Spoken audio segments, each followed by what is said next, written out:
Thursday Night Football, the Giants hosting the Cowboys. Who you going to start and who you going to sit?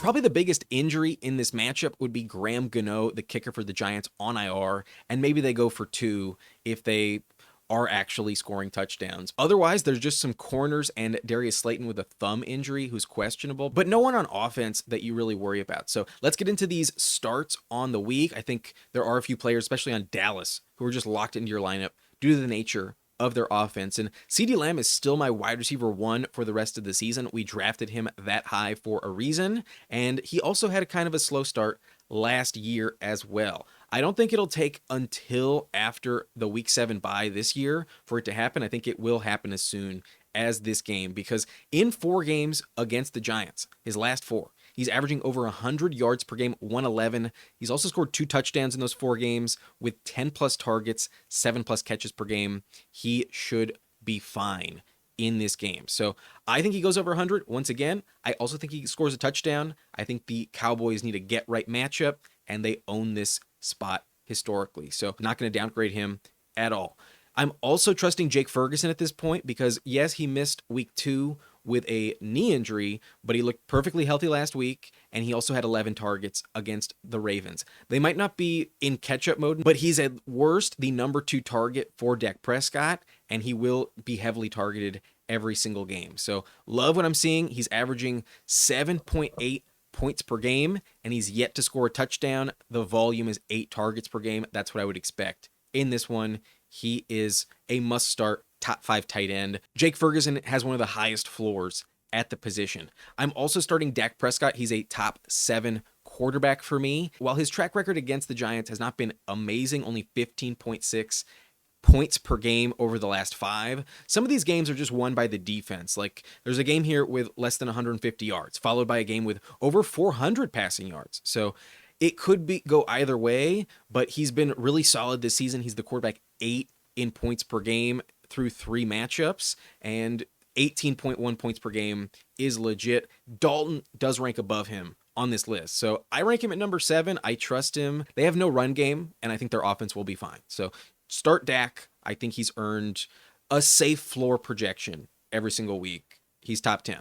I'm also starting for the Giants, Malik Nabers with confidence. He's my wide receiver 9 heading into this matchup, and he's been elite over the last 2 games. A total of 30 targets, 18 catches, 209 yards, and 3 touchdowns. He's been fantastic, unstoppable over the last 2 weeks. So the volume, I think, will persist. He also does face against Trayvon Diggs, and there's a world where Daniel Jones turns it over like crazy, and they don't even put up any points on the scoreboard. That happened last year. So that is the risk involved, but the volume is so safe. I think you have to be starting Nabers if you drafted him. He's top 10 for me in this game. But I am also starting Devin SIngletary in this matchup. He's top 20 at RB18. I do trust him. I gave him a big upgrade because of the matchup, though. The Cowboys allowing 34.4 points per game on the back of 7 total touchdowns to the position. That does include some games against Alvin Kamara and Derrick Henry, so maybe he doesn't go for 150 plus yards, but it's still an upgrade. It's definitely a place where you're confident he finds the end zone, and Singletary has also scored 2 touchdowns on the year, so I trust his floor. I think he gets the ceiling boost this week, and I kind of feel too low in the ranks at number 18, but that's exactly where he ranks this season in terms of scoring on a points per game basis. He is RB18 with 12.7 points per game. Yeah, there's the 2 touchdowns, but there's also 2 fumbles, and that's the risk with Singletary. He could fumble it multiple times in this matchup. So I do worry about that, but the volume is pretty safe. Dable is using him very consistently, about 17 touches per game, 3 catches for about 85 yards per game. And if you look back to his matchup against Dallas in 2019, his only game against them in his career, that was also with Dable in Buffalo, and he had exactly 17 total touches, 3 catches, this time 101 yards and a touchdown. So ranking him higher is not a bad bet. I do think he could put up a top 15, maybe even top 10 performance this week. The matchup suggests it's possible. So love Singletary. I think he's a must start, a high-end RB2 with some confidence. Despite some potential for Singletary and Nabers, though, I'm still starting the Cowboys defense. They have owned this matchup historically. 13-1, an average score of 31.3 to 16.6, and they probably hold the Giants to only 2 touchdowns max, less than 20 points for sure. However, we've trusted them at least somewhat the last 2 games, and they've been big letdowns. They might be awful against the run, and that could just be their downfall all year. So I do rank them top 10, but not top 5 at number 6. I think they're a high ceiling bet with a limited amount of risk, but it is still there. Other than that, the only player I'm considering starting would be Rico Dowdle. He is in my flex conversation, and I struggle with my rank. Sometimes I want to put him above Cam Akers as high as 28 because he has looked somewhat decent the last 2 games, especially in full PPR. He's seen 5 targets in each of the last 2 and outtouched Zeke 22-12 total over 2 games. But 11 touches per game isn't like that elite. However, he did really well against the Giants last year in limited volume as well. He was the clear backup. He had only 18 total rush attempts in those 2 games last season, but he put up 103 yards and a touchdown. He broke one for a house call. So he does have that potential. This might be the spot where they get him going, and he has looked more involved and more effective than Zeke so far. So I do think there's a world where he goes over 15 points. He needs the touchdown, though.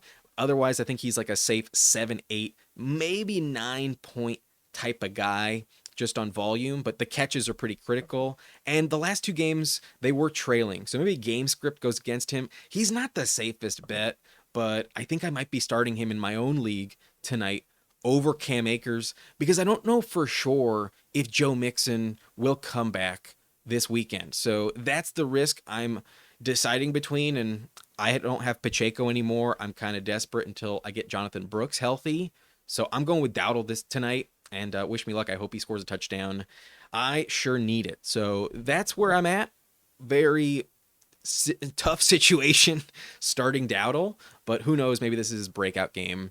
We will see. But otherwise, I'm benching every other player in this game, especially the receivers. With Wan'Dale Robinson, it's encouraging, 8 targets per game. But last week he had 12. The week before he had 4. And it could yo-yo this year. I worry about Daniel Jones against the Cowboys. So that's why I'm not starting him. He is averaging 9.1 points per game with only 1 touchdown. And 9 points with a lot of risk involved, I just don't think is worth it. I rank him 52 at the position this week. This is not the week I'm streaming Wan'Dale. I'm also not totally sure who is the Cowboys' number 2 receiver just yet. It's been very close in favor of Tolbert. He averages 5.3 targets per game. Meanwhile, Cooks averages 5, and they've both also scored a touchdown. But Tolbert has put up 20 more yards per game on average, and that's why I do rank him higher. He's my wide receiver 54. I have Cooks at 61. Outside the top 50, you're really just praying for a touchdown. I'm not going to bet on it.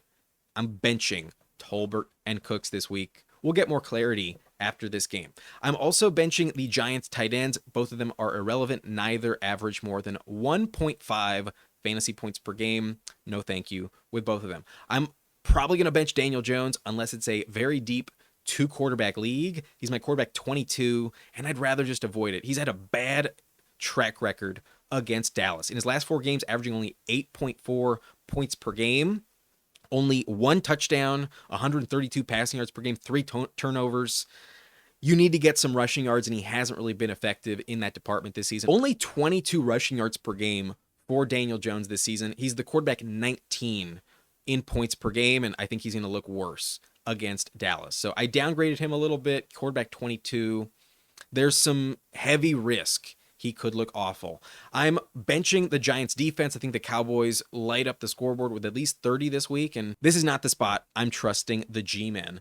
Zeke, however, is the last player I think is worth even considering, and I'm definitely benching him at this point. I'm considering dropping him, but if he scores another touchdown this week, if he is more involved than Dowdle, then I will pivot, and that is still possible. It could just be game script dictating which player is better. So he's my running back 39. Maybe he scores a touchdown, but without it, you're not going to get more than 4 fantasy points. So keep him on the bench and cut him if Dowdle takes over when this game is over. But Tyrone Tracy, I didn't even rank. Not worried about him. He's averaging 2.1 fantasy points per game on less than 4 touches per game. So definitely bench those players. These are the guys I'm benching here on the screen. Tyrone, Tracy, Ezekiel Elliott, the Giants tight ends, the Giants defense, Daniel Jones, and the 3 receivers, Wan'Dale, Jalen, Tolbert, Brandin Cooks. A little too risky for me this week. But in the start category, there are some very confident plays, such as the CeeDee Lamb, Malik Nabers wide receiver duo. This back and forth battle could be fun tonight. But Jake Ferguson, definitely a must start. Devin SIngletary, I think, is a player you want this week. Top 20. Dak Prescott's top 10. I'm starting him. And the Cowboys also top 10. I'm starting them. But personally, I'm kind of forced to start Rico Dowdle. He is a dark horse candidate, but on the fence in the flex conversations. So if you're with me on Dowdle tonight, I wish I saw some luck. Let's hope it pays off. He could be the factor that wins this matchup if it is close, but I don't think it'll be close. And this brings us to our final score prediction. Cowboys win 31-17. That's kind of been the average score between these two, and I definitely think the Cowboys get back to 500. They're 1-2, and they usually beat up on the Giants. They're 13-1. I think that continues. They will win. But Giants have a better offense this year than I expected. I do think they score at least 2 touchdowns, and that's why I'm hitting the over on the 45.5 point total. I do project 48 points tonight. It could be like last week, but I do think Dallas will win by more than a touchdown. They are favored by 6 points. Give me the Dallas Cowboys to cover the spread. But lastly is my bet for this matchup. I always give you 5 picks on Underdog, and if all of them hit, then we can win over $100. I'm only putting down $3. As always, do not risk what you are not willing to lose. However, $3 for 120 seems like a good deal, and I do feel kind of confident in this bet. I only think there's like a couple toss-ups of these 5. So let's take a look. I've got CeeDee Lamb to get at least 85 total yards. I like that the rushing yards are included here. He is averaging 111 against the Giants over the last 4 games. So I think he goes over 100. That one I think is kind of safe. But Jalen Tolbert higher on 29 total yards. He's averaging 45 through the first 3 games, and it is starting to trend in his favor. So I think he can do it again. Don't have to worry about the touchdown. Don't have to worry about the catches. I think he could do it on just 1 reception. So love that line for Jalen Tolbert. Very achievable. And Rico Dowdle, I believe this is a scorcher on this website. So it increases my payout. I hit the over on 2.5 catches for Rico Dowdle because he is doing that over the last 2 games. He's had at least 3 catches on 5 targets in back-to-back games. So love his usage in the passing game so far. I think it continues. The Giants have also given up 4.7 catches per game to the running back position for 45 receiving yards per game as well. So I think it happens again. I think Dowdle does catch 3. I think he might get close to 5. So I like that one. I think that one is very interesting, but a little risky. Jake Ferguson, though, this one is 50-50. Will he score a touchdown? Will he not? This one is really the crux of the bet, in my opinion. If this one hits, I think I have a great chance. Without it, I will get screwed. But Ferguson led all tight ends in red zone targets last season, and I think he does find pay dirt in this game. I do trust him from at least a volume standpoint. I think it works out. So like that for Jake Ferguson. And lastly, this one I feel very confident with, especially with the vulture protection.